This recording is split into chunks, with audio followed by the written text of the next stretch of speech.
زندہ آسمانوں پر اٹھا لیا۔ اب ایک لمبا زمانہ گزرا، وقت پر وقت گزرتا گیا، دن ہفتوں میں بدلے، ہفتے مہینوں میں بدلے، مہینے برسوں میں بدلے، برس صدیوں میں بدلے، برسوں برس کا لمبا زمانہ گزرا۔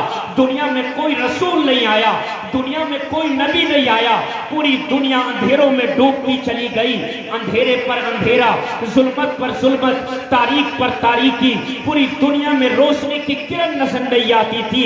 آخر دنیا انسانیت چیخ پڑی تھی، پروردگار یہ ہمارے سینوں پر اندھیروں کا بسیرا کب تک رہے گا؟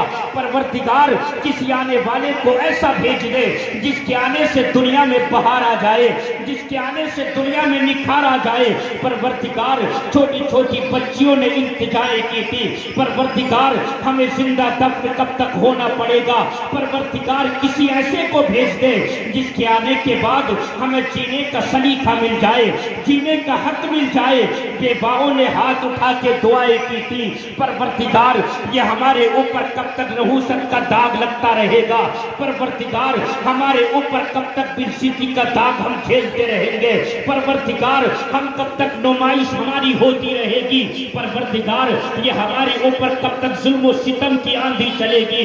مولا کسی آنے والے کو ایسا بھیج دے جس کے آنے سے دنیا میں سکون ہو جائے، جس کے آنے سے اندھیرے مٹ جائے، ہر طرف اجالے پھیل جائے۔ اتنا کہا تھا غریبوں نے، بیواؤں نے التجائیں کی تھی، چھوٹی چھوٹی بچیوں نے اللہ کی بارگاہ میں ہاتھ اٹھا کے دعا، جس کے آنے سے ہمیں جینے کا سلیقہ مل جائے۔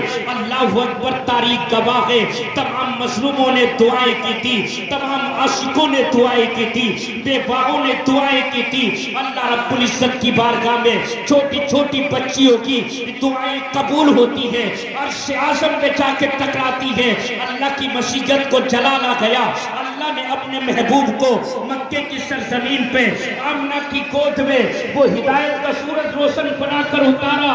جب میرے مصطفیٰ تشریف لائے، اندھیرے مٹتے گئے، ہر طرف اجالا پھیلتا گیا، ہر طرف اندھیرے مٹتے گئے، ہر طرف اجالا پھیلتا گیا۔ اور جب میرے مصطفیٰ تشریف لائے تو پھر دیکھو شاعر نے قلم اٹھایا۔ میں نے کہا نا مصطفیٰ کے آنے سے پہلے کا زمانہ کیا تھا، تو معلوم ہے سب جانتے تھے میرے آقا کے آنے سے پہلے کوئی کسی کی عبادت کرتا تھا، کوئی آگ کو پوجتا تھا، کوئی سورج کو خدا مان کے اس کی عبادت کرتا تھا۔ تب میرے مصطفیٰ جب تشریف لائے، شاعر نے قلم اٹھایا، لکھ دیا یا رسول اللہ آپ آئے تو حق کا پتہ چل گیا، ورنہ کس کو پتہ تھا خدا کون ہے؟ انبیاء میں حبیب خدا کون ہے؟ یا نبی آپ ہیں دوسرا کون ہے؟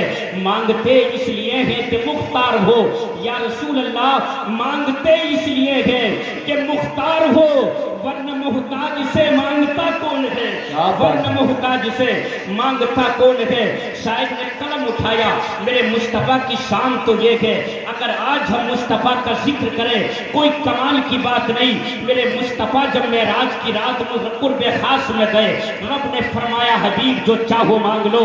ایک مرتبہ رب نے نہیں فرمایا، 70,000 مرتبہ رب نے کہا تھا حبیب جو چاہو مانگ لو۔ ہر مرتبہ رب کی طرف سے مصطفیٰ کا یہی جواب ملتا، پروردگار میری امت کو بخش دے، پروردگار میری امت کو میرے حوالے فرما دے۔ اللہ اکبر، اتنا کہا نا، اب شاعر نے قلم اٹھایا، لکھ دیا عرش اعظم پہ پہنچے تو رب نے کہا آ بھی جاؤ تمہیں روکتا کون ہے؟ عرش اعظم پہ پہنچے تو رب نے کہا آ بھی جاؤ تمہیں روکتا کون ہے؟ مانگتے اس لیے ہے کہ مختار ہو، ورنہ محتاج سے مانگتا کون ہے؟ اور کم نظر ان کے رتبے کو سمجھیں گے کیا؟ یا رسول اللہ کم نظر ان کے رتبے کو سمجھیں گے کیا؟ ارے ہم سے پوچھو کہ احمد رضا کون ہے، ہم سے پوچھو کہ احمد رضا کون ہے۔ آئیے حضرات 5 منٹ اور آپ کے لیتا ہوں، اس کے بعد میں اپنی گفتگو ختم کر دوں گا۔ دیکھیے اگر آج ہم مصطفیٰ کا ذکر کر رہے نا تو کوئی کمال کی بات نہیں ہے، ایک مرتبہ محبت سے بول دو سبحان اللہ۔ دیکھیے حضرات میں اس لیے بول رہا ہوں تاکہ میرے محلے کے نوجوان اور بزرگ تشریف لے آئے جلسہ میں، اور قاری مرغوب عالم صاحب قبلہ بھی تشریف لے آئے۔